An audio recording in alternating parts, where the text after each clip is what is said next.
నమస్కారం, ఇది సంగతికి స్వాగతం. నివురుగప్పిన నిప్పు ఒక్కసారిగా భగ్గుమంది.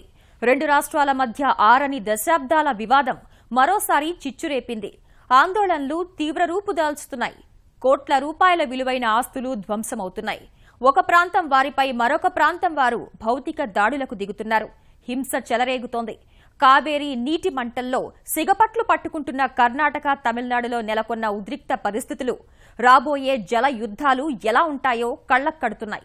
ఎడతెగని జల జగడాలను సామరస్యపూర్వకంగా పరిష్కారం చేసుకోకుంటే ఎంతటి విపత్కర పరిస్థితులు వస్తాయో స్పష్టంగా తెలియజేస్తున్నాయి. అలాంటి వివాదాలకు ప్రజల భావోద్వేగాలు తోడైతే వాతావరణం ఎంత వేడెక్కుతుందో నిదర్శనంగా నిలుస్తున్నాయి. ఈ మంటల్లో చలి కాచుకుంటున్నది ఎవరైనా సాధారణ ప్రజలు, ఆయా ప్రాంతాల్లో స్థానికులు కానివారు పడుతున్న ఇబ్బందులు, ఎదుర్కొంటున్న ముప్పు సాధారణమైంది కాదు. అసలు ఆ రెండు రాష్ట్రాల మధ్య ఎందుకీ నీటి మంట? 4 రాష్ట్రాల వరప్రదాయిని అయిన కావేరీ నదీ జలాలు ఎందుకింత స్థాయిలో సలసలా కాగుతున్నాయి?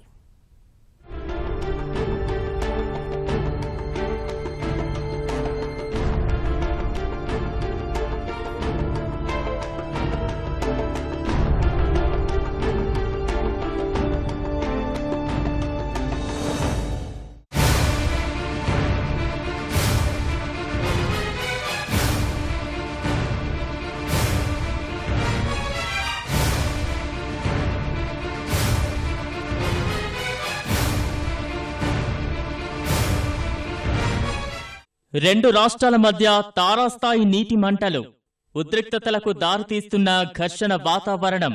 కావేరీ జలజగడంలో కర్ణాటక, తమిళనాడు రాష్ట్రాలు. ఆస్తుల ధ్వంసం, భౌతిక దాడుల స్థాయికి వివాదం.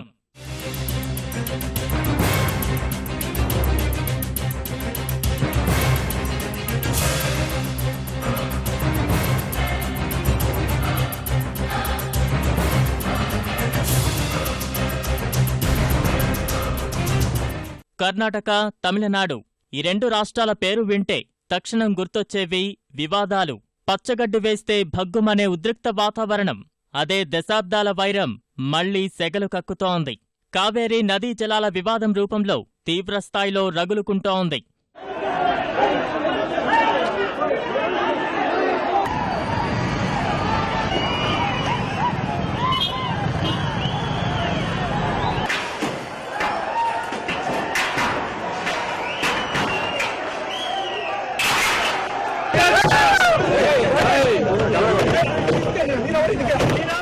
గొడవలు ఆందోళనకే పరిమితం కాలేదు. దిష్టిబొమ్మలు దగ్ధం చేస్తున్నారు. పరస్పరం దాడులకు తెగబడుతున్నారు. విచక్షణారహితంగా ఆస్తులు ధ్వంసం చేస్తున్నారు. తమిళనాడులో ఉన్న కన్నడిగులు, కర్ణాటకలో ఉంటున్న తమిళులు భయంతో బిక్కుబిక్కుమనాల్సిన పరిస్థితి. కొన్ని చోట్ల పెట్రోల్ బాంబుల దాడుల వరకు చేరిన ఉద్రిక్తతలు తీవ్ర ఆందోళన కలిగిస్తున్నాయి. పోటాపోటీగా అన్నట్లు జరుగుతున్న దాడులతో సాధారణ పౌరులు ప్రాణభయంతో కలవరపడుతున్నారు.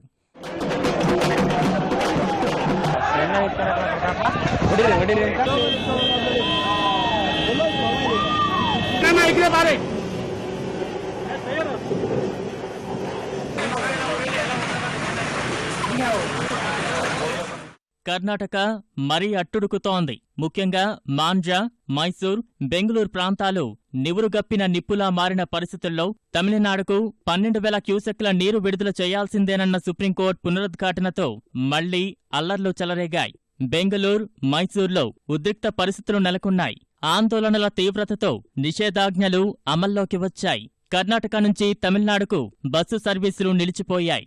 బెంగళూరులో తమిళనాడు నంబర్ ప్లేట్ ఉన్న వాహనాన్ని ఆందోళనకారులు తగలపెట్టడంతో అధికారులు పరిస్థితిని అదుపు చేసేందుకు ప్రయత్నిస్తున్నారు. తమిళనాడు వాహనాలను కర్ణాటకలో ప్రవేశించకుండా అడ్డుకుంటున్నారు. హింసాత్మక ఘటనలు అధికంగా చోటు చేసుకోవడం వల్ల బెంగళూరు మెట్రో సేవల్ని తాత్కాలికంగా నిలిపివేశారు.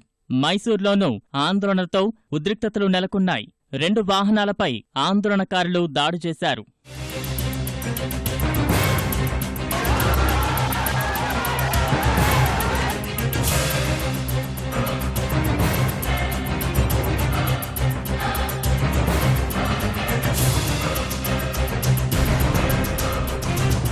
నీటి విడుదల జరిగే కృష్ణరాజసాగర్, కేఎస్ఆర్ జలాశయం వద్ద భారీగా భద్రతా ఏర్పాట్లు చేశారు. సుప్రీం తీర్పుతో కర్ణాటక, దిగువన తమిళనాడుకు ఈ నెల 20 వరకు 12,000 క్యూసెక్ల నీటిని విడుదల చేసి తీరాల్సిన పరిస్థితుల్లో ఉద్రిక్తతలు ఏ స్థాయికి చేరతాయో అన్నదే అంతటా వ్యక్తమవుతున్న ఆందోళన. బెంగళూరులో తమిళులు ఎక్కువగా నివసించే ఇందిరానగర్, కేఆర్ నగర్, ప్రకాష్ నగర్, ఫ్రాజర్ టౌన్, ఆర్టీ నగర్ ప్రాంతాల్లో భారీగా పోలీసుల్ని మోహరించారు. ఆందోళనకారులు దుకాణాల్ని మూసివేయించారు. తమిళ సంఘాల కార్యాలయాలపై దాడులు జరగకుండా భద్రత కల్పించారు. ఆడియార్, ఆనంద్ భవన్ హోటళ్లపైన దాడులు జరిగాయి.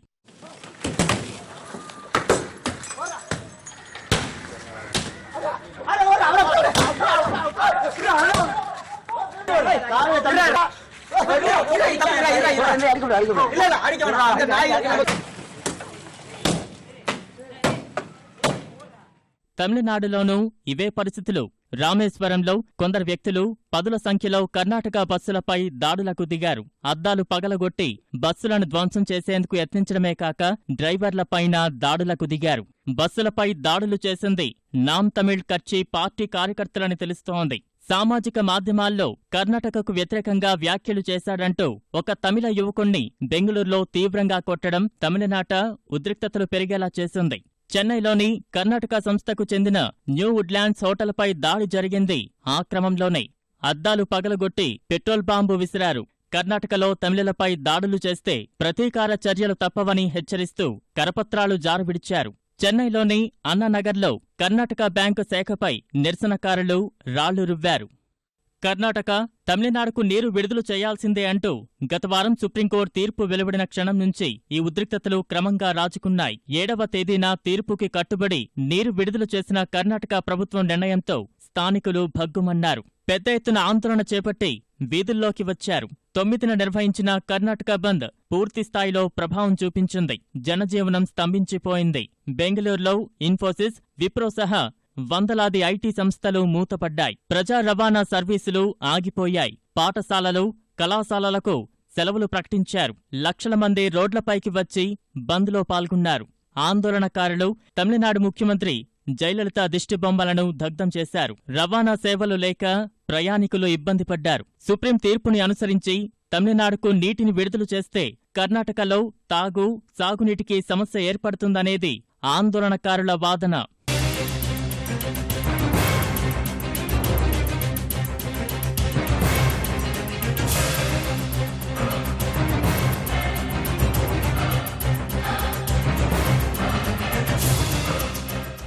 ఉధృతమవుతున్న ఆందోళనతో కర్ణాటక ప్రభుత్వం కూడా మళ్లీ సుప్రీంకోర్టు తలుపు తట్టింది. తీర్పుని పునఃసమీక్షించాలని కోరింది. కానీ తీర్పును నిలుపుదల చెయ్యాలన్న సిద్ధరామయ్య సర్కార్ అభ్యర్థనను తిరస్కరించిన సర్వోన్నత న్యాయస్థానం కర్ణాటక ప్రభుత్వం వ్యాజ్యం దాఖలు చేసిన తీరుపైన తీవ్రస్థాయిలో ఆగ్రహం వ్యక్తం చేసింది. విడుదల చేయాల్సిన కావేరీ జలాల పరిమాణాన్ని మాత్రం 3,000 క్యూసెక్కులు తగ్గించింది. రోజుకు 15,000కు బదులుగా 12,000 క్యూసెక్కుల చొప్పున ఈ నెల 20 వరకు నీరు విడుదల చెయ్యాలని కర్ణాటకకు ఇచ్చిన ప్రస్తుత ఆదేశాల్లో పేర్కొన్నారు. సెలవు రోజున ప్రత్యేక విచారణ చేపట్టిన justice Deepak Mishra, justice U U లలిత్తో కూడిన ధర్మాసనం ఈ మేరకు గత తీర్పును సవరించింది.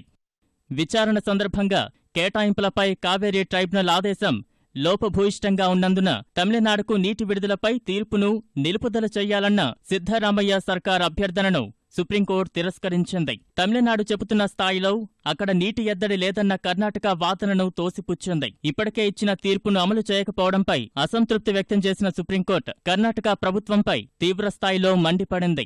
నీటి విడుదలపై జరుగుతున్న ఆందోళనని ప్రస్తావిస్తూ వ్యాజ్యం దాఖలు చేసిన తీరుని తప్పుపట్టింది. న్యాయస్థానం ఆదేశాల్ని అమలు చేయకపోవడానికి శాంతి భద్రతల్ని సాకుగా చూపడం తగదని స్పష్టం చేసింది. తమ తీర్పునకు కార్యనిర్వాహక వ్యవస్థ, ప్రజలు కట్టుబడి ఉండాల్సిందేనని, చట్టాన్ని చేతుల్లోకి తీసుకోవడం కుదరదని సర్వోన్నత న్యాయస్థానం తేల్చి చెప్పింది. ఆ రెండు రాష్ట్రాల మధ్య ఎందుకింత ఉద్రిక్త పరిస్థితులు ఏర్పడ్డాయి? నీటి కోసం భౌతిక దాడులు, ఆస్తుల విధ్వంసం వరకు ఎందుకు వెళ్తున్నారు అంటే ఈ వివాదం ఈనాటిది కాదు. దాదాపు 125 సంవత్సరాలకు పైగా చరిత్ర ఉంది. స్వతంత్రానికి పూర్వమే ఈ జలజగడం ప్రారంభమైంది. ఉన్న గొడవలకు తోడు నేతల రెచ్చగొట్టే ప్రసంగాలు, రాజకీయాలు, సామాజిక మాధ్యమాల్లో దూషణలు, వీధుల్లో ఆందోళనలు పరిస్థితిని దిగజార్చాయి. ఇప్పుడు ఇక్కడి వరకు తీసుకువచ్చాయి. కర్ణాటకలోని కొడగు జిల్లాలో తలకావేరి వద్ద జన్మించిన కావేరీ నది పరివాహక ప్రాంతం కర్ణాటక, తమిళనాడుతో పాటు కేరళ, పుదుచ్చేరిల్లోనూ ఉంది. అందుకు సంబంధించి జల పంపిణీ వివాదం 1892లో మైసూరు, మద్రాసు ప్రావిన్సుల మధ్య తొలిసారిగా తలెత్తింది. అప్పటికి మైసూర్ ప్రాంతం రాజుల ఆధీనంలో ఉండగా మద్రాసు ప్రావిన్సు బ్రిటిషర్ల చేతిలో ఉంది. అప్పుడే నీటిపారుదల ప్రాజెక్టుల్ని పునరుద్ధరించాలని మైసూర్ భావించగా అందుకు మద్రాస్ ప్రావిన్స్ విభేదించింది. చివరకు మద్రాస్ ప్రయోజనాలకు భంగం వాటిల్లకుండా కావేరీ నదిపై ప్రాజెక్టులు చేపట్టేలా ఇరు ప్రావిన్సుల మధ్య తొలి ఒప్పందం కుదిరింది. కాని రెండు రాష్ట్రాల్లో ఎవరూ ఆ మాటకు కట్టుబడలేదు. తర్వాత తలెత్తిన అనేకానేక వివాదాలు కొలిక్కి తీసుకువచ్చి 1924 నాటికి 50 ఏళ్లపాటు వర్తించేలా ఇరు ప్రావిన్సులు ఒప్పందం కుదుర్చుకున్నాయి. కాని అక్కడితో కథ సుఖాంతమైపోలేదు. స్వాతంత్ర్యం వచ్చాక 1956లో భాషా ప్రాతిపదికన రాష్ట్రాలను పునర్విభజించారు. ఫలితంగా మైసూర్, మద్రాస్ ప్రావిన్సుల స్థానంలో కావేరీ పరివాహక ప్రాంతంలో కర్ణాటక, తమిళనాడు, కేరళ ఏర్పాటయ్యాయి. పుదుచ్చేరి కేంద్రపాలిత ప్రాంతమైంది. అందువల్ల కావేరీ ప్రధాన ఉపనదుల్లో ఒకటైన కాబిని జన్మస్థలం కేరళ కావడం వల్ల కావేరీ జలాల్లో ఆ రాష్ట్రానికి వాటా ఇవ్వాల్సిన పరిస్థితి. కావేరీ నది సముద్రంలో కలిసే ముందు పుదుచ్చేరి మీదుగా ప్రవహిస్తుండటంతో అక్కడి ప్రజలు కూడా తాగు, సాగునీటి అవసరాల కోసం కావేరీపై ఆధారపడుతున్నారు. మరోవైపు 1960ల నాటికి 1924లో చేసుకున్న ఒప్పందానికి 50 ఏళ్లు పూర్తి కావచ్చాయి. ఇరు రాష్ట్రాలు, భారత ప్రభుత్వం ఆ ఒప్పందం ముగించాలని భావించాయి. మళ్లీ కావేరీ జలాలపై చర్చలు ప్రారంభమై జల జగడాలకు బీజం పడింది. 1970లో నిజ నిర్ధారణ కమిటీ వేశారు. 1976లో ఆ కమిటీ నివేదిక ఇచ్చింది. 1986లో ఈ వివాదం పరిష్కరించేందుకు ట్రైబ్యునల్ ఏర్పాటు చేయాలని తమిళనాడు కేంద్ర ప్రభుత్వాన్ని కోరింది. 1990లో విషయం సుప్రీంకోర్టు వరకు వెళ్లింది.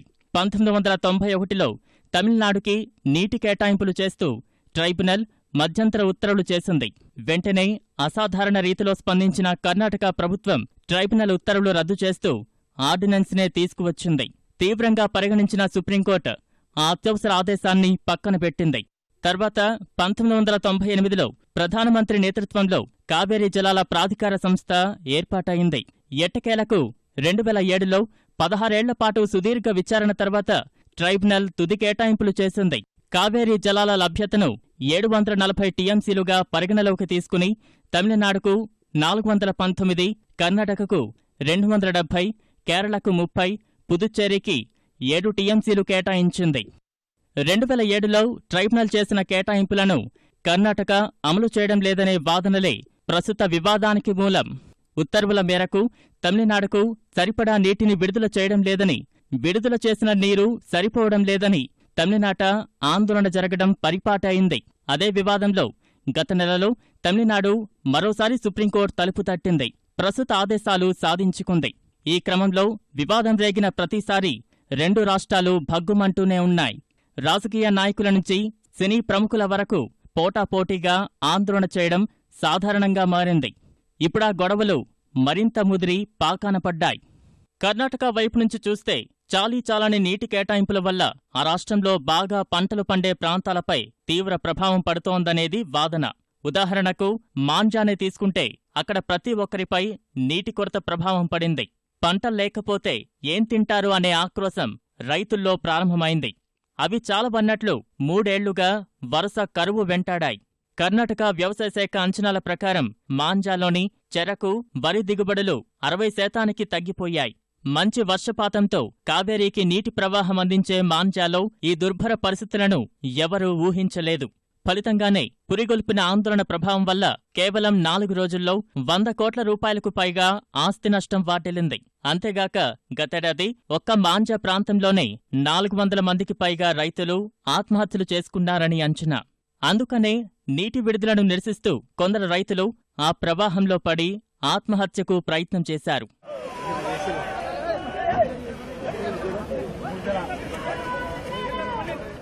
చినికి చినికి గాలిబానగా మారిన ఈ వివాదం మరి ఎలాంటి పరిణామాలకు దారితీస్తోందో అనేదే దేశవ్యాప్తంగా ఉత్కంఠ రేపుతున్న విషయం.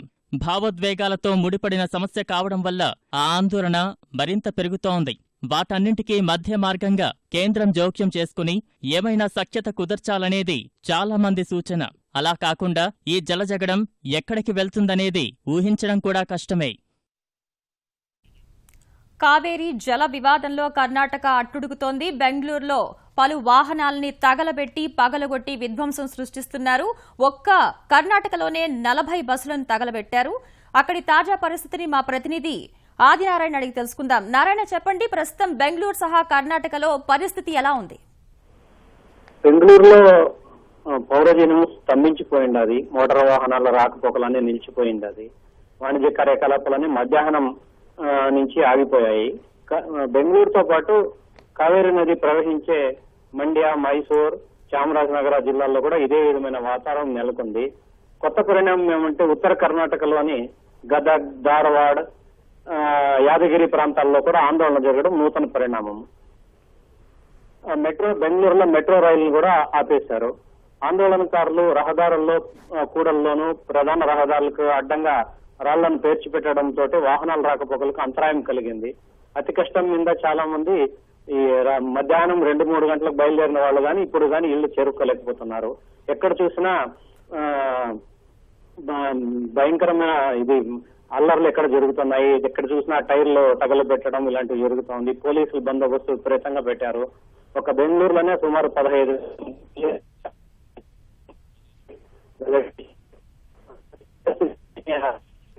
ఆదినారాయణ,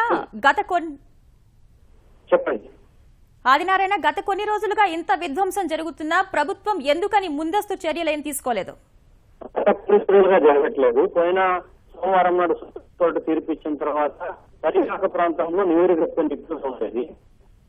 మధ్యాహ్నం ఉన్నట్లుండి తమిళనాడులో బస్సులు తగలబెట్టినట్లు సమాచారం రావడంతో ఉదయం 10 గంటల ప్రాంతంలో కావేరీ ప్రాంతంలో కొంత ఉద్రిక్తం మొదలైంది.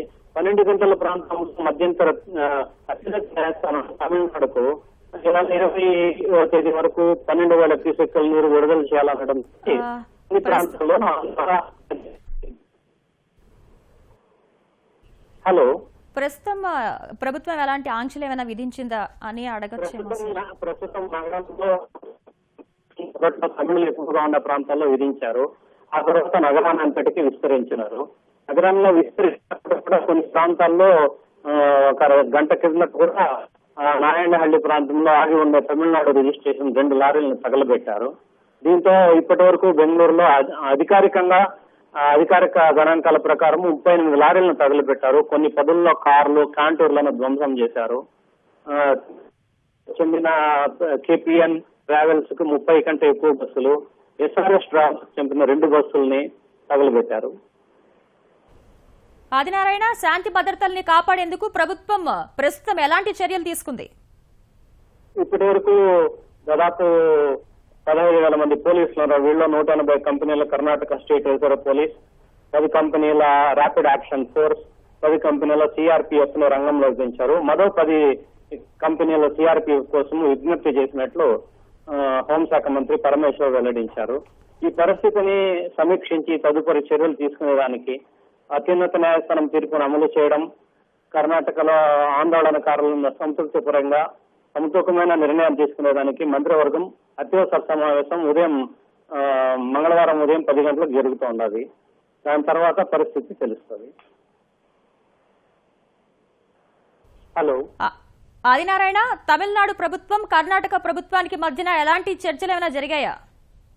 చర్చలేమి జరగలేదు. కానీ కర్ణాటకలో, తమిళనాడులో కన్నడిగుల పైన,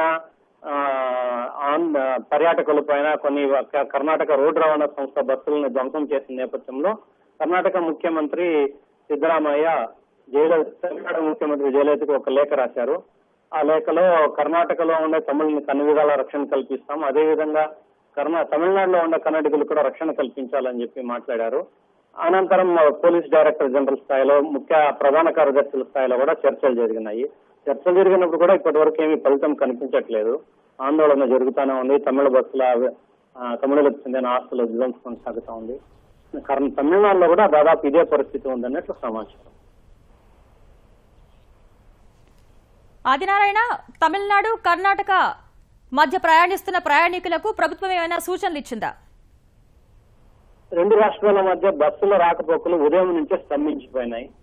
తమిళనాడు సరిహద్దులో చామరాజనగర సరిహద్దులో, బెంగళూరు సరిహద్దులో అత్తిపల్లి ఆ ప్రాంతంలో నిలిచిపోయినాయి. తమిళనాడు నుంచి వచ్చే బస్సులు కృష్ణగిరి జిల్లా హొసూరులో ఆగిపోతున్నాయి. ఇంకోవైపు సత్యమంగళం వరకు ఆగిపోతున్నాయి. అక్కడి నుంచి సొంత ఇతర వాహనాల ద్వారా ఆ వైపు సంచరిస్తున్నారు. ఈవెన్ టాక్సీలు కూడా సంచారం రెండు సరిహద్దుల్లో ఆగిపోయినాయి. ఇక మార్గ మధ్యంలో ఆగిపోయిన ప్రయాణికులకు ప్రభుత్వం ఎలాంటి ప్రత్యామ్నాయ చర్యలు? ప్రభుత్వాలు ఏమీ ఏర్పాటు చేయలేదు. ఎవరికి వాళ్ళు సొంత ఏర్పాట్లు చేసుకుని వస్తున్నారు. ఆ ప్రాంతంలో ఉండే తమ మిత్రుల్ని ఫోన్ చేసి వాళ్ళ వాహనాలు తప్పించుకొని ద్విచక్ర వాహనాలు రావడము. అయితే కర్ణాటకకు సంబంధించిన టాక్సీలు కర్ణాటక రిజిస్ట్రేషన్ కి ఏ విధంగా ముప్పు కలిగినందువల్ల కొంతమంది ఆ బస్సులో ప్రయాణం చేస్తున్నారు, ఆ వాహనంలో ప్రయాణిస్తున్నారు.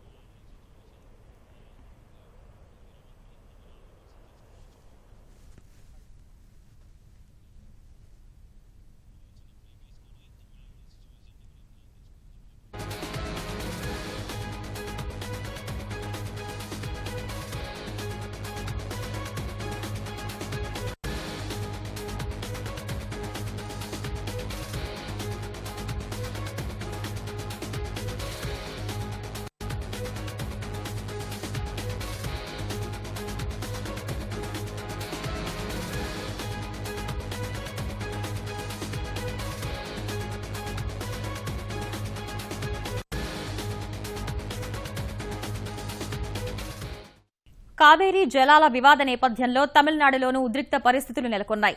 రామేశ్వరంలో కొందరు వ్యక్తులు పదుల సంఖ్యలో కర్ణాటక బస్సులపై దాడులకు దిగారు. అద్దాలు పగలగొట్టి బస్సుల్ని ధ్వంసం చేసేందుకు యత్నించడమే కాక డ్రైవర్లపైన దాడులకు దిగారు. తమిళనాడులోని ప్రస్తుత పరిస్థితిని మా ప్రతినిధి శ్రీనివాస్ రావును అడిగి తెలుసుకుందాం. శ్రీనివాస్, చెప్పండి, కావేరీ జల వివాద నేపథ్యంలో కర్ణాటకలో జరుగుతున్న పరిణామాల రీత్యా తమిళనాడులో ప్రస్తుత పరిస్థితులు ఎలా ఉన్నాయి? తమిళనాడుతో కంపేర్ చేసి చూస్తే కర్ణాటకతో కంపేర్ చేసి చూస్తే తమిళనాడులో అంత ఎత్తున పెద్ద ఎత్తున ఆందోళనలు జరిగిన ఉద్రిక్తాలు అయితే ప్రస్తుతం తమిళనాడులో లేవు. ఒక చదురుమదురు ఘటనలే తమిళనాడులో జరుగుతున్నాయి. రామేశ్వరంలో ఒక ప్రైవేట్ సంస్థకు చెందిన ప్రైవేట్ బస్సులపై ఈ దాడులు చేశారు. అలాగే చెన్నైలో ఈ ఉదయం ఒక కర్ణాటకకు చెందినటువంటి ఒక హోటల్ పై గుర్తు తెలియని వ్యక్తులు వచ్చి పెట్రో బాంబు విసిరారు. దీనికి సంబంధించి 4 వ్యక్తులను అదుపులోకి తీసుకున్నారు. కర్ణాటక చీఫ్ మినిస్టర్ సిద్ధరామయ్య తమిళనాడు ముఖ్యమంత్రి జయలలితకు లేఖ రాశారు. తమిళనాడులో ఉండే కన్నడిగుల ఆస్తులకు వస్తువులకు రక్షణ కల్పించాలంటూ లేఖ రాశారు. ఈ నేపథ్యంలో చెన్నై మరియు ఇతర తమిళనాడులోని ప్రాంతాల్లోని కర్ణాటక సంస్థలకు చెందినటువంటి ఆస్తులకు పోలీసు బందోబస్తు ఏర్పాట్లు చేసి ఉన్నారు. చెన్నై కర్ణాటక బ్యాంక్ ఆఫ్ కర్ణాటక మరియు కన్నడ సంఘ పాఠశాలలు మరియు ఉడిపి హోటల్స్ పెద్ద ఎత్తున చెన్నైలోను ఇతర తమిళనాడులోను ఉడిపి హోటల్స్ చాలా కన్నడిగులకు చెందినటువంటి ఉడిపి హోటల్స్ ఉన్నాయి. ఈ హోటల్ వద్ద కూడా భారీ ఎత్తున పోలీస్ బందోబస్తు రాష్ట్ర ప్రభుత్వం ఏర్పాటు చేసింది. రాష్ట్ర ముఖ్యమంత్రి జయలలిత ఈ మధ్యాహ్నం తమిళనాడు డీజీపీగా బాధ్యతలు వ్యవహరిస్తున్నటువంటి రాజేంద్రన్తో సచివాలయంలో సమావేశమై పరిస్థితిని సమీక్షించారు. శాంతి భద్రతలను అదుపులో ఉంచేందుకు చేయాల్సిన అన్ని చర్యలను పటిష్టంగా తీసుకోవాల్సిందిగా పోలీస్ యంత్రాంగానికి ముఖ్యమంత్రి ఆదేశాలు జారీ చేశారు. ధన్యవాదాలు శ్రీనివాస్.